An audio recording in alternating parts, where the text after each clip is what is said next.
Hey everybody, Steve here from The Buried Life, and today, as you can see up here, the Lychee Slicer Pro 6.0.2 Resin Mini support, some new features that came out with this edition, and we're going to take a look at some of those things. With that said, okay, let's go ahead and get started. We'll take a look at Lychee right here, and make sure that we get everything organized like such. And here's what we end up having. So we have a miniature, we have a base. This isn't one entire print. So if we actually move stuff around, this is actually the mini itself, and it's also the base. So what we're going to end up doing is we're going to go through and we're going to support the mini and the base. So you kind of get a 2-for-1 special, and we'll talk about the new features that came up in this version of Lychee Slicer Pro. This is really good because what we'll end up doing, let's go ahead and we'll just get rid of that guy there. You can go to this top left, and if you go to objects, you can make that appear on the screen. It doesn't delete it, but you can focus on one thing at a time, and you could pick whichever one you want, and we can close that out. So we're going to go ahead and we're going to deal with our base. Now, usually bases are pretty interesting. If you get pre-supported files, then that's great, but most files that I've seen are not pre-supported, so that means that you have to learn to support them. And I'm going to show you how to do that quick, fast, and in a hurry. And you'll get a good print as well, so that works out pretty well. So we've got this on our build plate, and we'll kind of back this up. This is for a Saturn III Ultra. And up at the top here, you can choose your printer or add a printer. You can choose the resin, what type of resin that you're going to be using, and so on and so forth. But we already have all that done. And what we want to do is we want to take this and let's just move it to the middle. And next what we're going to do is we're going to go ahead and rotate, because we want to orientate this in a way that we can get good support, minimize the footprint of the mini itself, and that way we can fill up the build plate and get the best of both worlds. So we've got our little thing here for the rotation, and what we're going to do is we're going to rotate this at about right there. So we can see what's going on, and we'll just kind of do it like that. And one of the other things that we want to look at is this shadow right here. So if we go like this, you're going to have a lot of problems because there could be some layer shifts. You'll get some deformed bases. At least that's what I found out in my experience. So I found that going at about a 45 to a 60 degree angle, somewhere like that, it will give you a real good base to print your base and do your supports, and you don't have to worry about the layer shift if it was kind of laying in a flat configuration. So that's basically what we're going to end up doing. So the next step that we're going to do is we'll go to this top, and we're in layout, and it's already raised up off of the build plate, and we're going to go to prepare. Now in prepare, we're going to go ahead and go to supports, and we have some options. You've got light, medium, and heavy, and then I've got some settings for OG light, OG medium, and OG heavy. And basically, there are just some additional settings. You can make some custom settings for your supports. So for the default setting, you have a tip diameter of 0.6 millimeters, tip length of 3 millimeters, diameter of 1.3. And with the OG medium, we've got a tip diameter of 0.28, 2 millimeters, and 1 millimeter for the diameter of the post. Now, the OG medium works really well because of the smaller tip, and that leaves less marks or deformation on the connection points of your base or product or mini, whatever it is that you're printing. And this works well for this base. And so, matter of fact, for those people that are wondering, if we go over here to measure, we can see that from one side to the other, we're looking at about 40 millimeters or 1.62 inches. So yeah, this will work for a 28 millimeter mini. And yeah, we just orientate it in that manner and we're good to go. Now the way some people do it is they will go here and then they will go to the manual supports, and then they'll just kind of put supports all over or they'll hold down the shift key and then they'll, boom, put a ring of supports and do something like that. And yeah, you can just continue on, which is a good way to do it. But is there a quicker way? And again, you got a lot of buttons to push and so on and so forth. I'm going to show you what I have found that works out really well. And you can get some more precise and accurate supports onto your base so that it doesn't deform. And that's what we're going to end up doing. So if we go down here and we're on the manual setting, you've got auto, structure, manual, and structure is one of the new features. And then island and proximity. So we're just going to go ahead and go to manual, and we'll got support painting and so on and so forth. But we're going to go down here to the very bottom where it says supports projection and start supports projection. I would just say projection supports, that you need to switch that, Lychee. So we're going to go ahead and do this, and now we can select a face, and we can do like a sphere or a surface crease. And usually for flat areas, you can just click and do the surface crease, and it will highlight those areas, and you're good to go. So wherever is yellow, that will be a place in which you can put supports, which will work out well. Now we go down here, and we can see that we can preview our supports, and boom, it comes up. We've got some interesting features here. So again, we're at that 45 to 60 degree angle. And what we end up doing here is we've got some options. So these are the global settings where you have the border is on, you have the infill is on, which is highlighted in these orange dots with the blue squares that are on the background. That's your infill. The border is going to be around the border of your mini that we see here. And we're going to use our OG medium.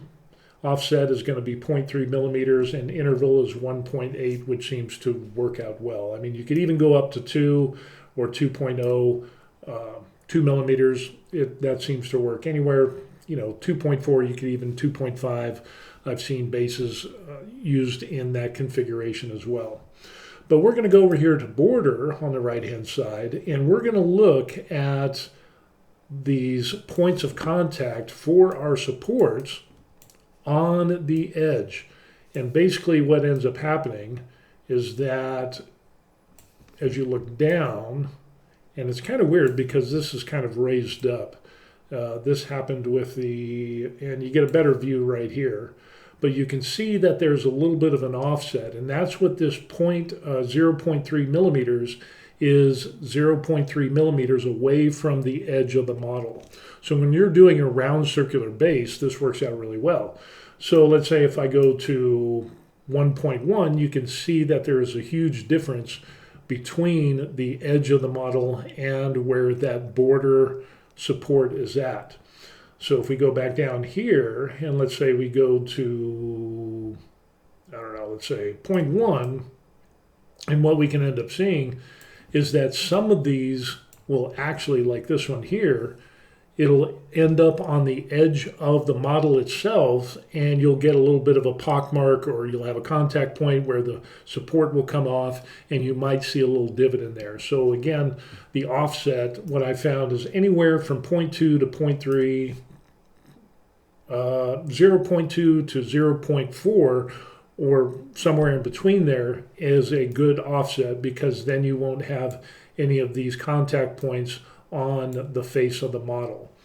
So that seems to work out really well. The interval is going to be about 2 millimeters, which is kind of standard. I've seen it go from 1.8 to 2.4, 2.6. I'm just kind of happy with 2 millimeters, and we're good to go with that interval in between.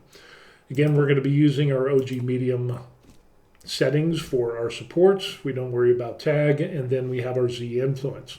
Now the Z influence is kind of interesting because in the way that this model is situated like that, so we have the bottom down at the bottom, imagine that it's down at the bottom, and we can see the contact points are pretty close together. And if we increase the Z influence, and what we'll end up seeing is that the contact points, there's a huge amount of space between these contacts or these supports up at the top, but there's not a lot of space between there. That is the Z influence. So basically the Z influence is I want to keep it anywhere from like 1.4 to 1.6 so that you've got some good coverage around the circumference of the base and so that you don't get any deformation or any waves in the base itself. So 1.4, 1.6, maybe even 1.8. Let's go ahead and 1.8, and you can kind of see now we've got a little bit more space in between. I'm going to drop that back down to 1.6. That's kind of my favorite spot. And so we've got a lot of contact points around the border. We should be good to go. Now we're going to end up going to, and you can do a double border, but I've never found a reason to do that, and it just ends up being a waste of resin, at least when we're talking about bases, in my experience. So now we're going to go over here to the infill on the right-hand side and click that because that's where all of these squares and dots in the center. So we're going to do an infill, and we've got three different types. We've got grid, concentric, and random. And personally, I like grid. It just makes more sense because we go to concentric, you're going to get something like that, and that's 1,672 supports, which is way too many supports. So if we go to grid, now it's down to 377 supports. So I don't really like using concentric. You could use random, and now it's 293 supports that we see down here in the bottom right, the number of supports that we could add. I'm just more of a grid type person. Everything's lined up and, straight lines and the whole 9 yards.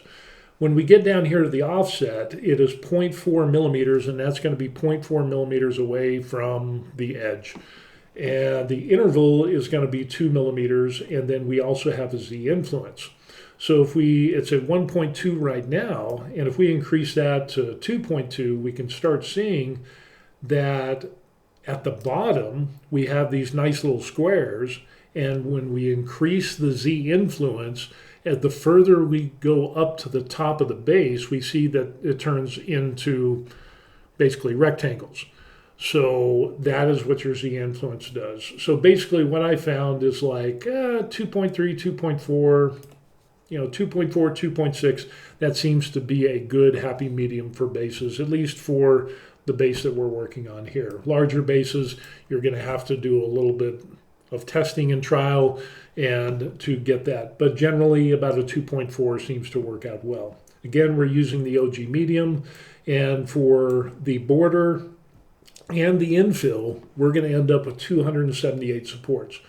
So let's see if we can drop that down to 2.6. And is that a big difference? What's the difference between 2.4 is 278 supports, and then we go to 2.6 is 269. So again, it's not that really big of a deal, but again, we want a good base and we want some good support. So I would say anywhere from 2.2 to 2.6 would be good. I settle on 2.4. So we're going to go ahead and click add, and through the magic of computers, bam, there are our supports. And we've got a real good base there. We've got some real good coverage. And now I am 100% guaranteed that this will print out for me in my printer. Now, again, this all has some other variables like, your resin is dialed in, your machine is good to go, it's properly leveled, the whole 9 yards. So there's a lot of other variables that become involved in this process, but I know for my printer, a Saturn S3 Ultra and Lychee Slicer Pro and the GAMG water washable resin that I use, this would print out fine. Now we're going to take a look at some of the new things that we see in Lychee for the 6.0.2, and that's over here on the right hand side, and we're going to go back to structure. Now structure is kind of interesting because it gives you more control on where the supports are, and you can actually put them in a more linear fashion, I guess you could say. And one of that is snap on the grid. So if we have a grid, and you can have a grid interval, and it says 5 millimeters here, and so between each of those X's is 5 millimeters. So you could do that.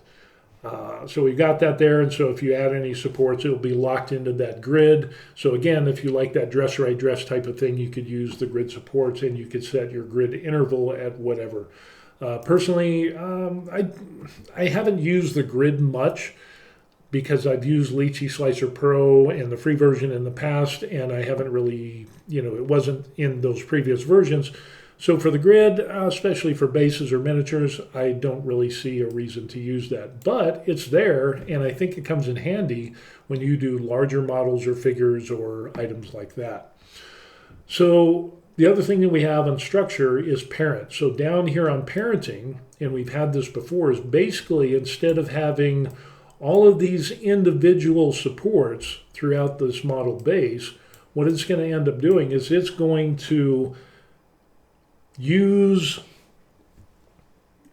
a support, and if there's a close enough support, we're not going to have two supports. It could have like the top kind of connect, and it could combine three supports into one. So we're going to go ahead and we'll click parent, and that'll optimize the supports, and we can see 137 supports were optimized. And so we can see that through here, we have a lot of examples that, like for this example, we have one support all by itself. But then this support, we have 1, 2, it kind of interjects with this one, 3. So you can have multiple points of contact off of one support. So we kind of see that here, that we've got, a support here, we got a support here, kind of connects up here, goes here, and that will save you a little bit of resin. So that's kind of a nice little feature. That's a great way to do that. The other thing it also has is down here is this support bracing. Now, support bracing is kind of important because before, what you had to end up doing is saying for these longer supports, to keep them from wobbling around and maybe having some layer shift. Obviously, on a miniature base, you probably wouldn't experience this, although I have in some larger bases have experienced this, some layer shift because the supports were so high and long, and that it ends up that they moved a little bit, and that caused some problems with the formation of the base. So when we have some longer supports, what we ended up doing in the past, and let me see if I can zoom in here. Let's say, for example, so we'll take this support here and this support here. If I wanted to brace that, then what I would end up doing is clicking here, click here, and then just kind of go back and forth and do some type of bracing thing and, create my own little scaffolding, which, kind of worked out. So we kind of got our own little scaffolding here. Or we could end up just kind of clicking here and then just running across and let's see, something like that, where you run across and now we have this piece going through multiple to set up kind of a scaffolding system to give some more rigidity for those. But that's not what we want to do. There's an easier way to do this, and what they ended up doing in Lychee is to actually do this support bracing. So we're going to go ahead and we're going to select everything there. And if we hit support bracing, we can update and add this scaffolding to make it really a solid structure. And there's some different options that we have. So if we look down here on the bottom right, we have a small object bracing, tall object, strong bracing. Obviously, you would use those for some larger models, but usually what I end up doing is using the default bracing. And for miniatures, bases, things of that nature. So we've selected the default. We'll just go ahead and click add and update, and we've got 678 bracings added. So again, we've got the scaffolding system here, which used a little bit of resin, but it's going to give a real solid base and foundation of which the model is going to print, and you're not going to get any deformation. So let's go ahead and we'll go back and undo that. And remember, we had like 678 something. If we go to a small object bracing and we select all this, again, small object bracing, and now here's the kicker, 1,104. So now we're getting to a place of where there's a lot more bracing and we're using a lot more resin, and it's basically overkill. So maybe for small items, definitely you would use light supports. with this, but really it's an option that's there, but I just really don't see the need for it. So I pretty much just stick with the default bracing when we're doing something like a base or doing miniatures. So again, the default bracing, we're going to add that scaffolding, 678. It's not overkill. It's enough to give a good solid base to print our base, and we're going to be good to go. So yeah, that's what we end up having. And the great thing about this is you're going to get the support. You're going to get the print that you want out of this base. It's not going to be deformed. It's going to retain its circular shape, and you're going to be good to go. So, and with that, what we could end up doing, now that you've done that, let's go ahead and change this raft. And we're going to go, you've got some different raft options. And before I was using this line triangle, which was kind of like that right there. But what I found from doing a lot of prints, I found that when I take these off of the build plate, especially with the metal scraper, pieces and bits will just fly all over the place with this. And so what I've recently done is gone over to do the shape wall, and the shape wall seems to have some more rigidity, and it has this little lip, so when you use your pry tool to get this print off of your build plate, it comes off in one piece, which is really nice, and you don't have bits flying all over the room or getting into your vat and stabbing you as you walk across the floor barefoot. So yeah, the shape wall seems to work out really well. So another thing we can end up doing is that once we do this, we're good to go. And another thing that we can end up doing, let's say, okay, we've got this all supported out. It's a good base. We could go through and we could save this as a Lychee slicer scene, and boom, we've got our base. Let's say if we wanted to, let's go back to layout. We could select this item, and if we go over here to copy, we click copy, and let's say we want to do 6 bases. And so we'll make 5 copies. We'll duplicate the selection.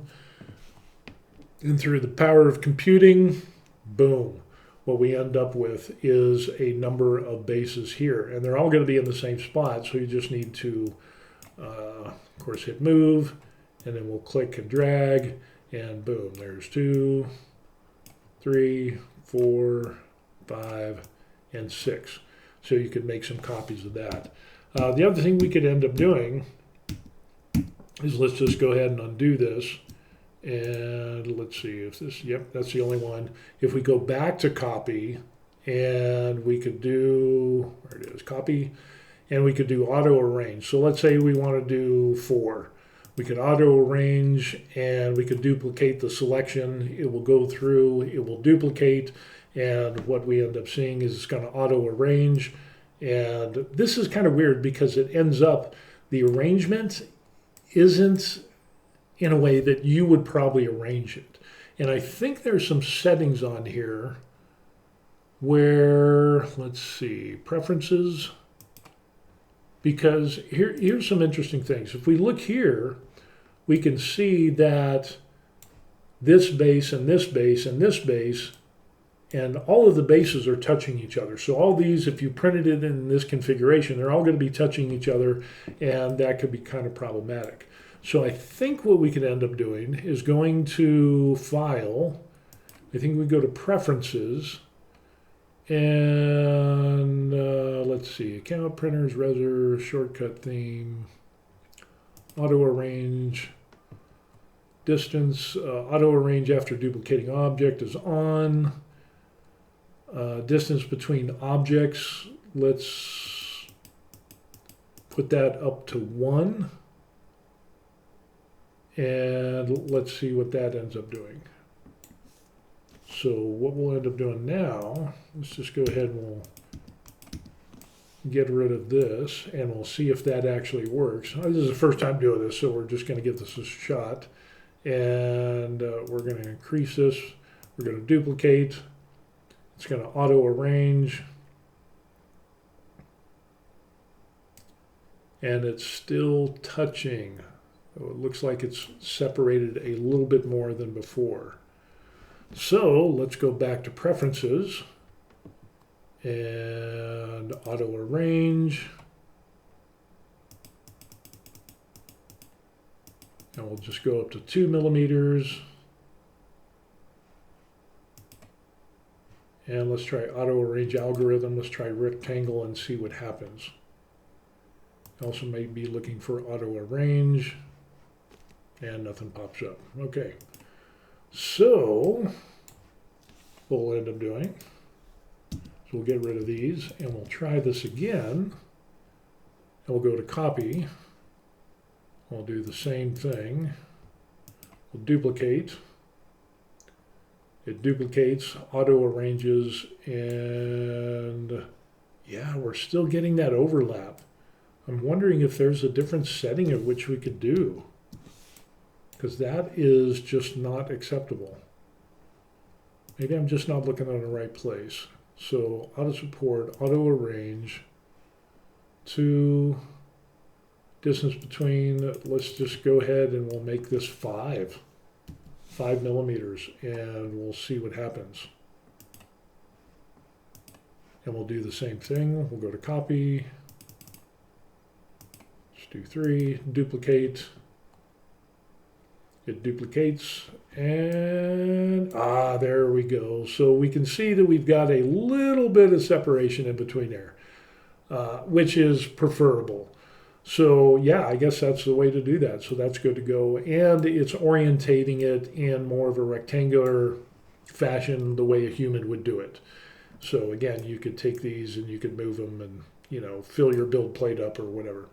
So that's how we end up working and doing a base, and that's kind of good. Now the other thing we're going to do is we're going to take a look at this guy here, which is our Warhammer figure, and he's 28 millimeters. For those of you who don't know what 28 millimeters is, I think it's maybe 2 inches. It's 40 millimeters from, from there to there. It's about 1.53 inches, so maybe a little bit more with that. So we're looking at about 1.5 inches, 1.6 inches, maybe 1. Let's see, what would that end up being from there to there? So about 2 inches. So that's kind of a small miniature. We can do the same thing with the miniature, is orientating this in a way that we could be able to print it out, so it works out really well. And so we'll just go ahead and go to rotate. And generally, we would not want to do this because we're going to have a lot of contact points on the face of the Mini, and that's what we're going to be looking at. So we want to hide those, and we'll put those onto the back. So what we're going to do is we're just going to rotate toward the back. And I think something like this would work. And another thing that I found is that I use the shadow, because if there's too much of a shadow like this, then again, we're going to have a bunch of supports. We might get some deformation. And the other thing we need to be concerned about is when you slice through this file, where the slicer does, and it's being printed out, what you'll end up seeing is that you've got a lot of surface area per slice. Matter of fact, let's take a look at this. Go to prepare. And we can see that there is a lot of surface area there in white. And so with that, and we've got a bunch of islands, and that surface area pulling off of the FEP in our resin printer is going to cause some suction and force, and we don't really want that. So we would probably want to put this again at maybe about a 45-degree angle and something like that.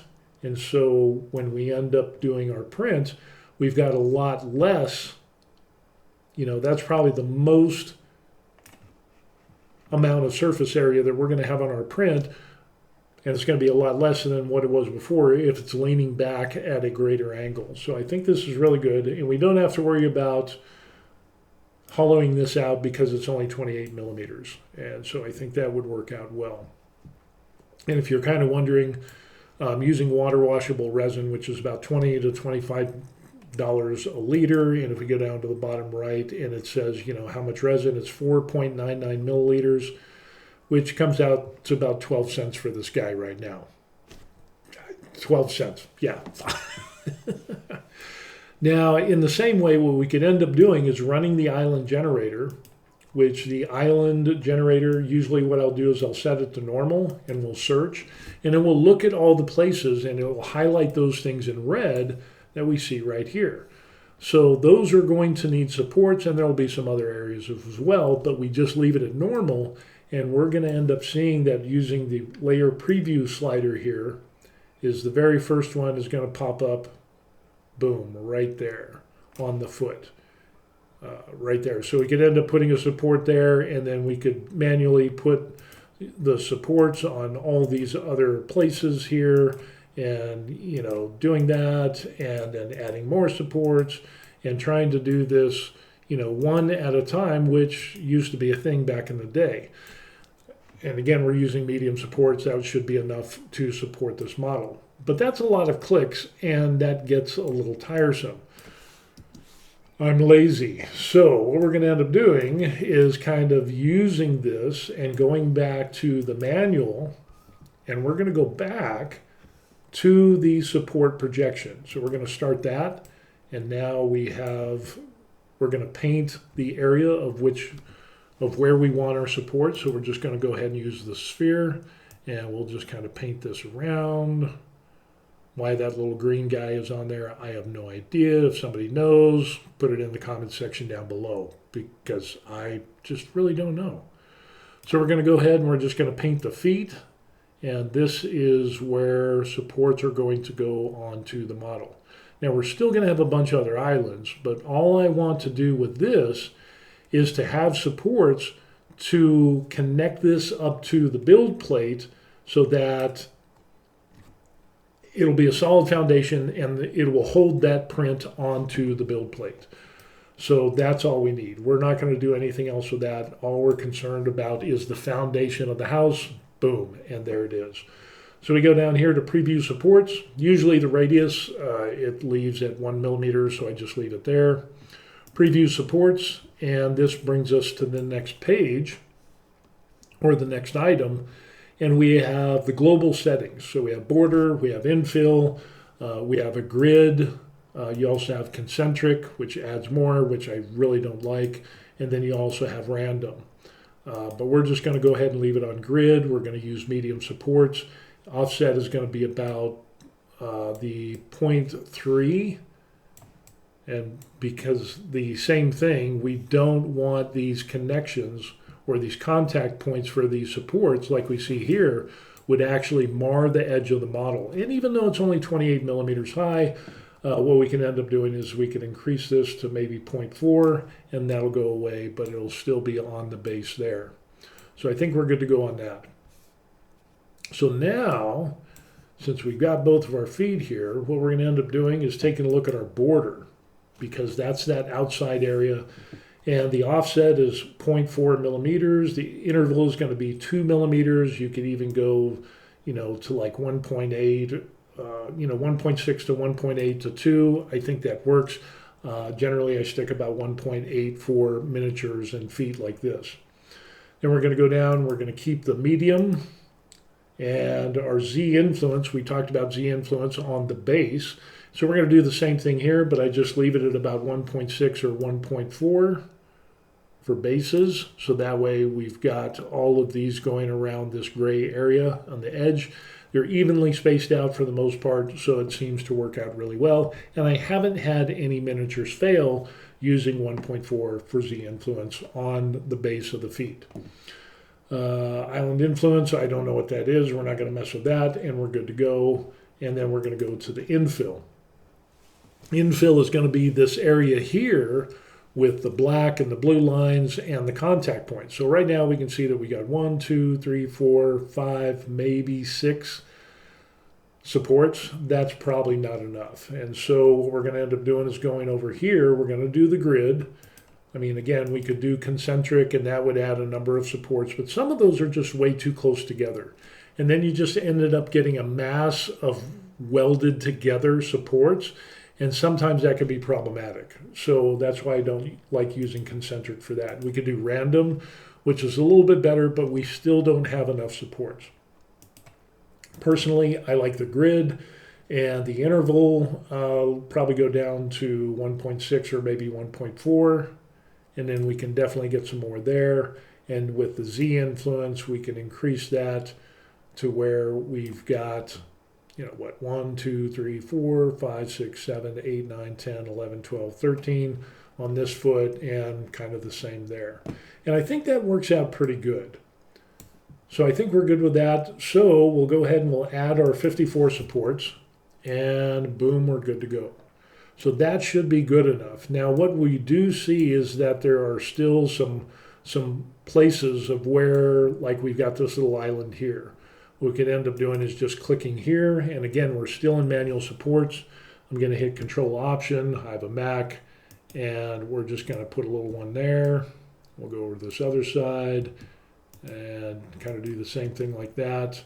And again, you could, you know, you don't need to, but if there's definitely an island there, you could end up doing that and giving yourself a nice warm fuzzy. So for example, we've got this one here, and we'll just kind of connect that one up to there. And this one will be this one here, going to there. That's a big one. That'll go there. That'll go there. And basically, and yeah, we could do a little one there too. I mean, it's probably not needed for the most part, but just showing you that you could add some more supports. And generally what I found is by doing the support projection, I can do the support projection, excuse me, and then what I can end up doing is using the island detector and automatically adding more supports by doing the island detection, not from normal, but a more detailed search. And I'll go ahead and add those OG mediums, and then I'll do the real or the highest level of island supports or island detection, and then I'll just add OG lights on that. But this is probably more than enough to secure this model onto the base, which should be good to go. Talking about the island support, we're going to go back. Again, we did normal, and that's where all those reds are. So what we can end up doing is we still have our OG medium set, and we go down here to the bottom, and there's 69 islands. We could actually run it again just to, you know, for shits and giggles. And we got 69. And we're going to add the supports to all of those areas. And so there we have it. So it did a pretty decent job. So what we'll end up doing now is let's go ahead and we'll raise that accuracy up to detailed. We'll do another search. And as that detects more islands, we're going to add more supports, and it's got 160. So generally what I'll end up doing is I'll keep this at OG medium. You could probably even do light supports to do this, but we've got some areas. I'd just be more kind of like along this arm here. You've got all of those. Actually, it's not too bad. I think what we could end up doing is just going to light. So let's just go ahead and we'll do light supports, and we'll add light supports to all those islands. And so now we have a combination of medium and light supports on this model. So it works out pretty good so far of what we end up seeing. Now the last thing, what I'll end up doing, we could even go through and we'll do another, not a detailed search, but a real search for every single island that is on this miniature, and we'll go ahead and do a search on that. And what I'll end up doing with minis is putting minis, or not mini supports, but the OG light supports or the light supports off of Lychee in the default to hit all those other areas. And it detects, and it comes out with, bam, 39 more islands. We're on OG light, and we're just going to go ahead and add more there. Now there's 4 islands on there that weren't supported, and we could go through and take a look at those. So on the first island, let's see, where is that at? And actually, I don't know, let's see where the next one's at. Usually they're indicated in white, and I don't see it. And it could be in areas that are just like real, you know, up in here. I'm not too concerned about this. So let's just go through. Yeah, I'm not too concerned about that. So yeah, you see one right there, that little white area right there, that's actually on the inside of the model itself right there. So, is it a big deal? Probably not. And I think that's where some of those other ones were. So usually I'm not concerned about something that small on a 28 millimeter mini. So now that we've got all our supports on here, what we're going to end up doing is going back to structure. And with structure, we're going to select all of these. And we have parenting. So again, parenting, what we're going to end up doing with parenting is that instead of having one support for one contact point, and as you just leave it on here on parent, it actually shows a little picture down here in this bottom right where it says parenting function reduces the number of support pillars by connecting multiple supports to a common one. So in other words, it kind of tree branches out from the trunk, and you're still going to get good support, and you're going to minimize a little bit of resin usage. So we're going to go ahead and we're going to hit parent. That's going to optimize, about 105 supports. So we see that mostly on the feet. We see some other areas like in here, which again, instead of just having one single support, we could have like this one here, and then off of this, we see like 1, 2, 3, 4, different contact points that's going to be supported by that one support, that one pillar support. So that works out really well. The other thing we could end up doing is going to down here on the bottom right where it says support bracing, kind of like what we did with the base. We're just going to do default bracing. That's going to add, I think we need to select them all, and then we'll do support bracing, and it adds 504 bracings. And this is going to add that scaffolding that just gives it the rigidity. And what I've found personally with this, because I worked and used the beta version and did practice prints and so on and so forth, it worked out really well. And so basically I just had to lift the mini out of the support and the structure there. So it was kind of neat. So with this, we can end up, I would say about 80% of the support work is done by the computer and done by support projections of doing the parenting and doing the bracing and so on and so forth. Now there's still some areas that I would like to support on this, so we would go back to manual, and some of these areas would be like up on the sword here. So what I would end up doing, let's just go ahead and we'll do the light supports. We'll select the item, and usually what we end up seeing is it'll be highlighted in yellow. I'm not sure why it's not, but we could just put a series of supports on here and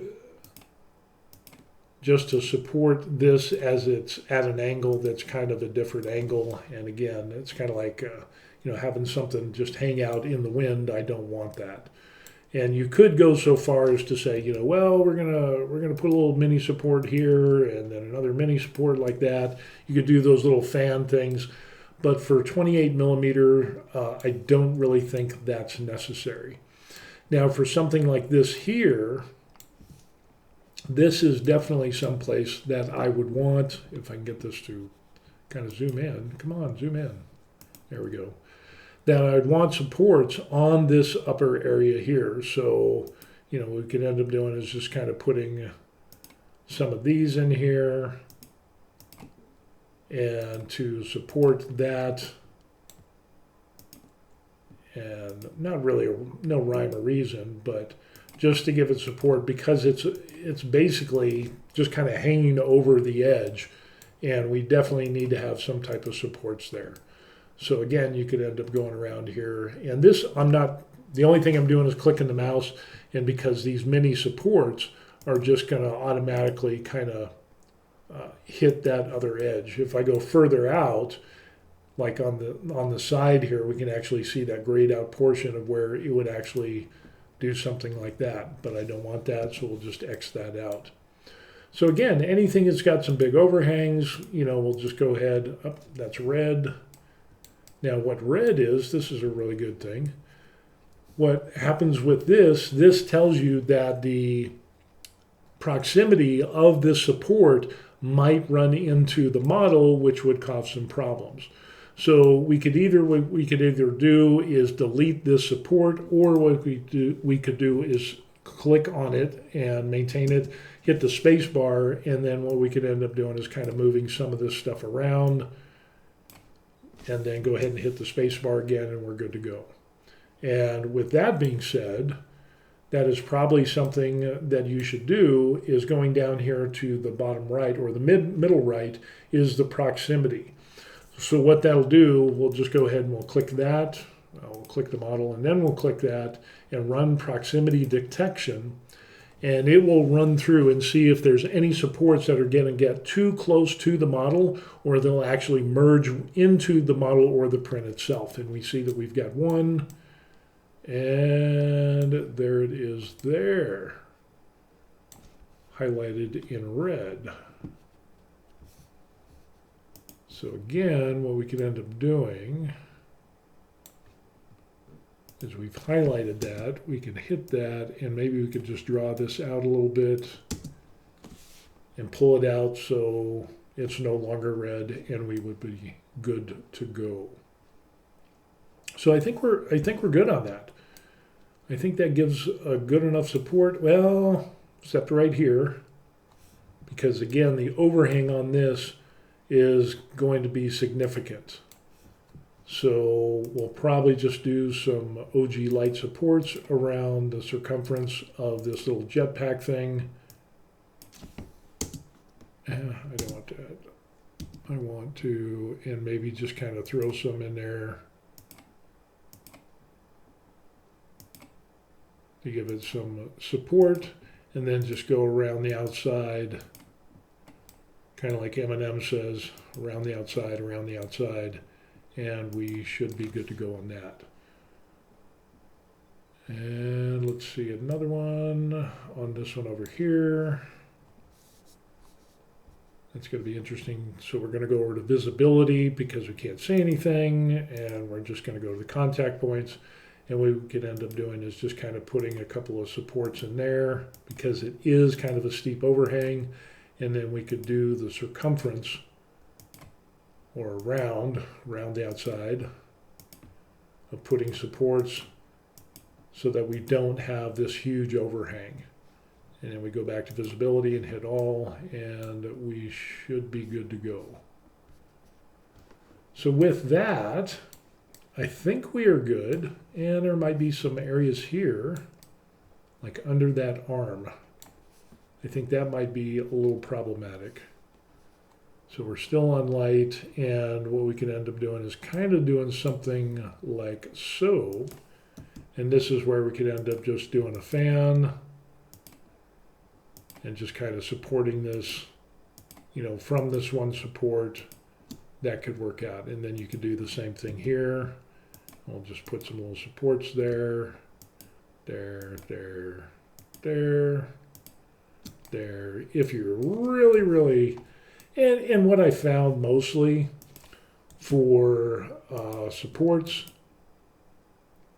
no, that's not what I want. I want this, I want that, and that. And let's just do some of these. Just do a little bit of fan action there, and we should be good to go. And let's just do that there, and we'll just do one there, and we'll just do a tiny little fan thing, and we should be good to go. And maybe one more. And what you'll find is that, and what I found in myself, this is 1.5 inches tall, 1.53 inches tall. You'll start adding these little fans and things, and then when you print it out, you'll find out, yeah, I really didn't need to do that. So, but sometimes, so you'll go from one extreme to another. You'll put too many supports, and that'll cause problems with taking the print off of the supports. It'll mar up the features of the print that you have, and then you'll swing to the other side where you don't put enough. And somewhere through trial and error, you get the happy medium, and you're able to get what you need. So the last thing we're going to end up doing on the support is we'll go back to structure. We'll do one final parenting thing.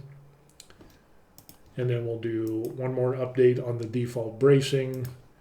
and we should be good to go. I think that'll print out really well. We'll go back to raft, we'll do the little shape wall, and we should be good. Alrighty, so that's what we got going on. Now, what we could end up doing is just go ahead and going to export. It says there's a couple of islands. You could go back and do your little island thing. Let's go ahead and show one of these.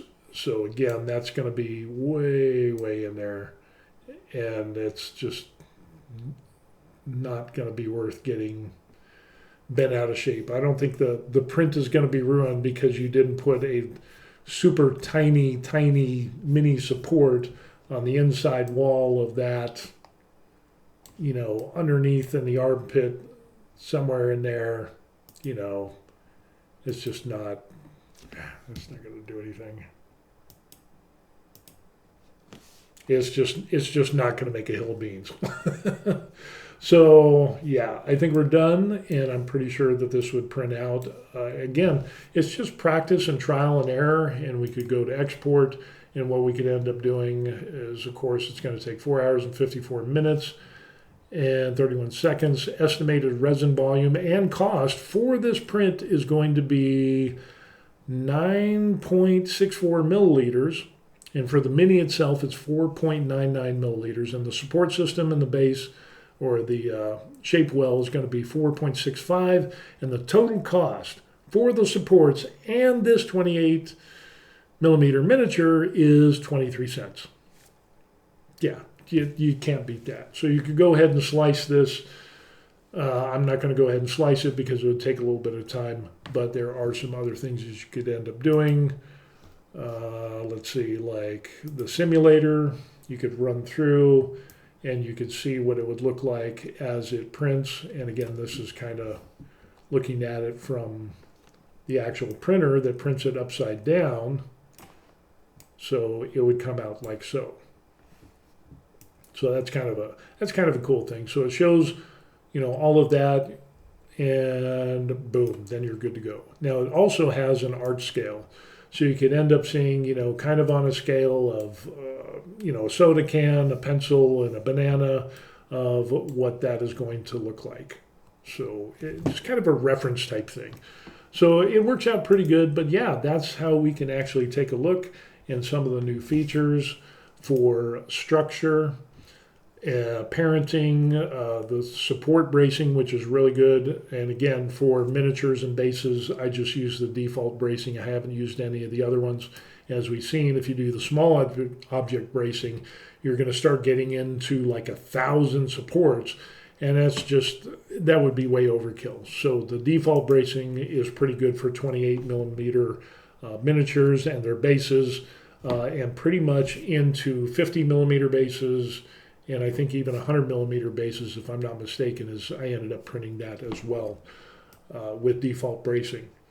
So yeah, that's what we end up having. Proximity, island, all of these things. And with structure, yeah, you could actually set and add presets. So if you had a special, you know, if you get really detailed into this, you could have your own special settings for this. So add a new preset, you could give it a name, and then, like, let's just put test. And then what you could end up doing is going through, and the pattern type, double diagonal, mix, so it kind of gives you a representation, simple diagonal, double diagonal, and again, it all depends on what you're doing. So you can increase the bottom start, you know, into, you know, where the connections down at the bottom, how far up it goes, the diameter. You can increase the diameter of your scaffolding, but you generally want that at a size that's lower than your support poles themselves, or the diameter of your supports. First reinforcements, you could go through and do all this stuff and name it and save it, and you'd be good to go. But yeah, I'm not that involved, and I'm not a professional support STL type of person. I print out my little minis and paint them, and we're good to go. So I'm not that deep into it. But if you had some inclination to do that, you do have that opportunity. So anyway, that's what we got going on. Yeah, so we got test and then our default and so on and so forth. I wonder if we can delete that test. So yes, you can edit, rename, delete, and duplicate. So we're just gonna, oh, no, cancel. We don't want to delete that one. We want to delete our test one. Yes, you're about to delete test. That's what we want to do. I don't want to delete the default bracing. Good Lord, that would be terrible. So anyway, that's what we end up having. And with Lychee Slicer Pro, the 6.0.2 version, which is really good. And I would say if you had to do a percentage-wise into supporting bases and supporting the miniature, that the program automates everything to the point where it does like 80% of the work. And depending on the settings that you use and so on and so forth, you could probably get into like 85%. And that the computer or the software program, you click a few buttons and boom, it does the majority of the work. And again, like we showed, there are some areas that you would have to add. But that's a hell of a lot better than what it was before, or with other slicer programs where you would have to go through and manually add all those things yourself. What I like about Lychee Pro is that and I've tried Cheetah Box, and there's, what was the other one I tried? I can't remember the other one I tried, but it ends up that when you did auto supports, it didn't fill me with a lot of warm fuzzies. So for example, let's just do a little bit here. Let's just select everything and we'll delete it, and we'll go to the auto support function. Let's just kind of give an idea of what we're looking at. So auto supports, we want a high support density. So we've got low, normal, high, and ultra. Let's just go ahead and leave that at high. We're going to go ahead and have these toggled for the auto bracing, tagged for the auto parent, auto lift, and what do we have? Generate on island, automatic internal supports, that if you hollow out an item, but we don't do that with 28 millimeter item support on ground only. We're just going to leave it at where it is. Automatically generate these supports.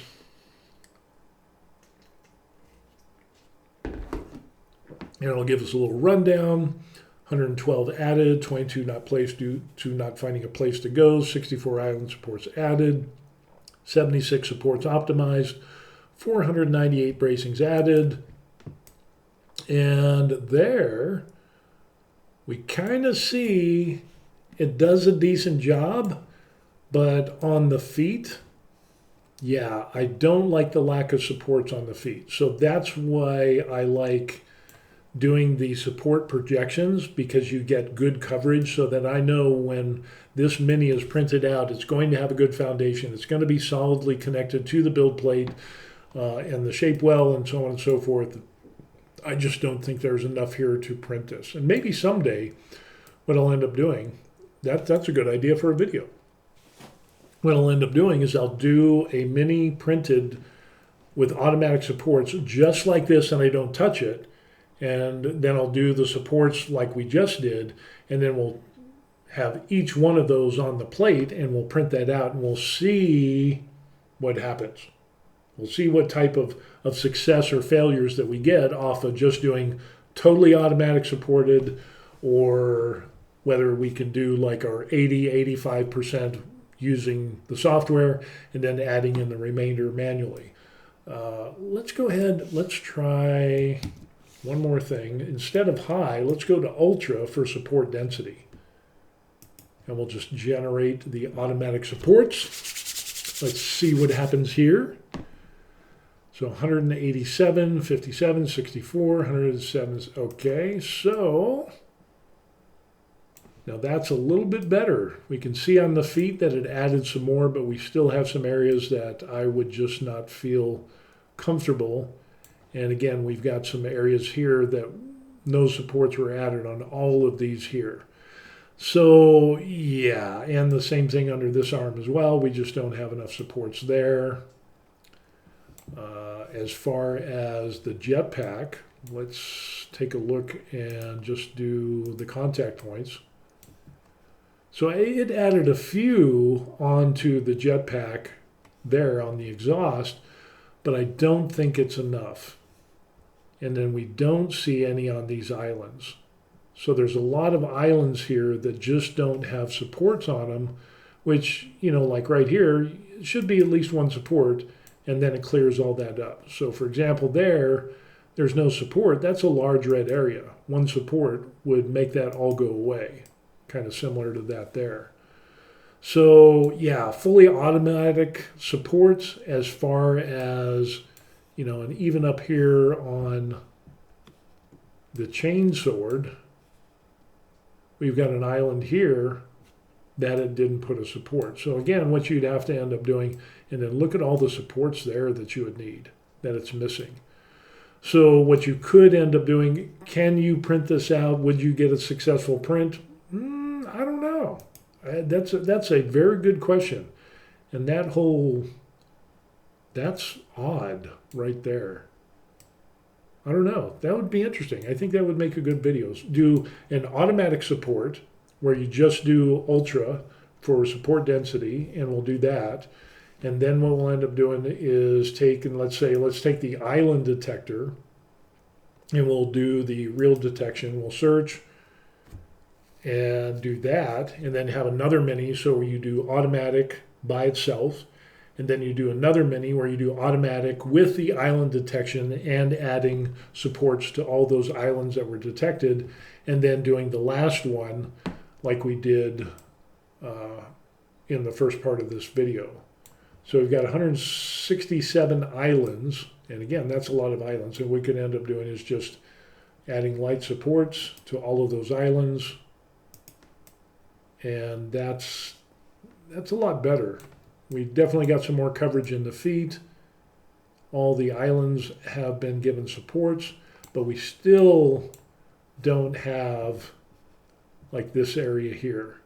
I'd be concerned about this area because it's almost, parallel with the ground. And the same thing, I would probably want a couple more supports on this sword to support that at the angle that it's at, just that little piece there. But definitely under there. I mean, could it? I don't know. That's interesting.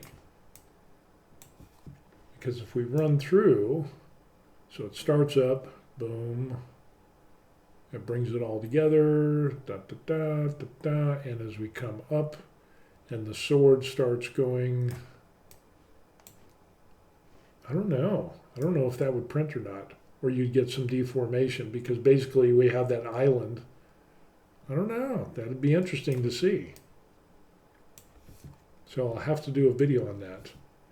And I can't do a video today because my FEP is ruined. It had a hole in it, and I'm waiting for some FEPs to come in. So we'll have to do that, and I'm going to Hawaii here pretty soon. So unless that FEP comes in quick, fast, and in a hurry, which is overdue, but living in Korea, things on a slow boat from China is apparently what we're facing here. So anyway, that's what we got going on. I thought it'd be interesting to go over some of this information on Lychee Slicer Pro with the new version that we have, and kind of go over some of this stuff in regards to how to support a base, how to use the projections, how to do the bracings and parenting, and so on and so forth. Yeah. It's coming a long way. It's definitely getting better, but I don't think it's getting to the point of where it would automatically, because that's another thing. Oh, I even thought of that. Check this out. Let's go back to the layout. We'll just go ahead and have it back to the way it originally was. And it's got this magic button. It's not new. It's always been there before, where it'll do an auto orientation, auto supports, use grid support if you want to do that, optimize bracings, raft, and we're going to use mediums, and we're feeling lucky. It's going to orientate this in a way that sometimes it's very questionable. As we can see there, I mean, would that be a good model? I don't know. That would be interesting to try as well. So we could do like 4 models, and the magic button, again, it says, I'm feeling lucky, maybe, maybe not. There are some orientations that I've done in the past where it's just like, there's no way, because it puts it in a way where the supports would be on the front or an area that you'd want to look at. So it's definitely not something we would want to do. But yeah, and interesting. Interesting. Let's see if we get rid of those. What does that look like as far as the shadow? And that's that yellowing checkerboard that I was wondering about. I don't know. That could be very, very interesting. Of course, you're going to be there.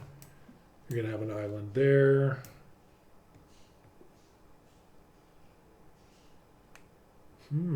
Interesting.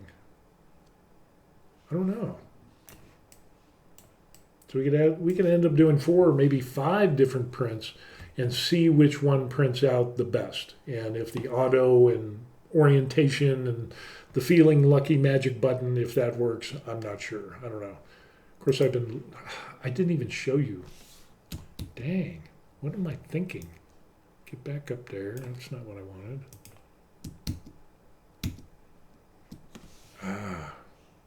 So this magic button. So it has orientation, auto support, so on and so forth. You hit it, optimize bracings, the whole 9 yards. It redoes everything. I'm sorry, I just didn't even get that to y'all. And basically it puts it in an orientation that might be good, maybe not. I'm not sure. We could run through it again and just see what happens. Because I've noticed in the past it would do orientations that would put it in weird positions. But that would definitely be, yeah, that's kind of a weird position. You'd have a lot of supports on that upper side, which I don't know if you'd want to do that. But again, that would make a great video. And I'll do that once I get my FEP, and if I'm in Hawaii, obviously I won't.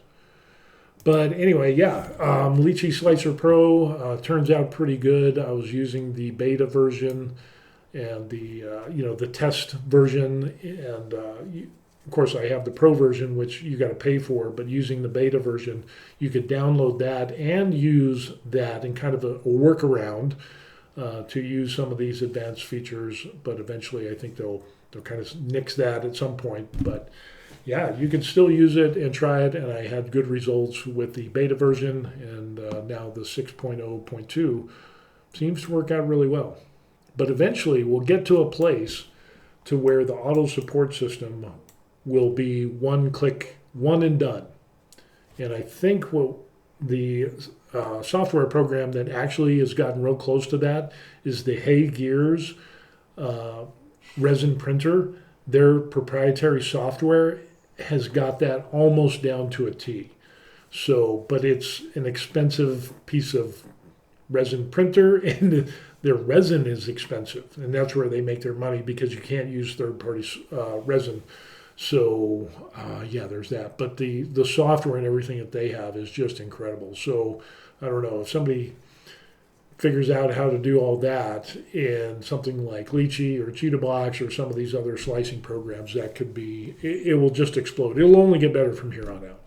So anyway, that's it. I know this has been a long, boring video, but it gives me something to do and some ideas for some future videos. So be sure to like and subscribe to the channel so that you can see some of these tests that we're doing, along with some other things. Retired in Korea, do a little bit of fitness stuff every once in a while, and some things that we do here in Korea since we retired, and one of them being resin printing and painting. So you can check all those things out. Just like and subscribe. So that's it. We will see you on the next video. Peace. Good stuff. Good stuff.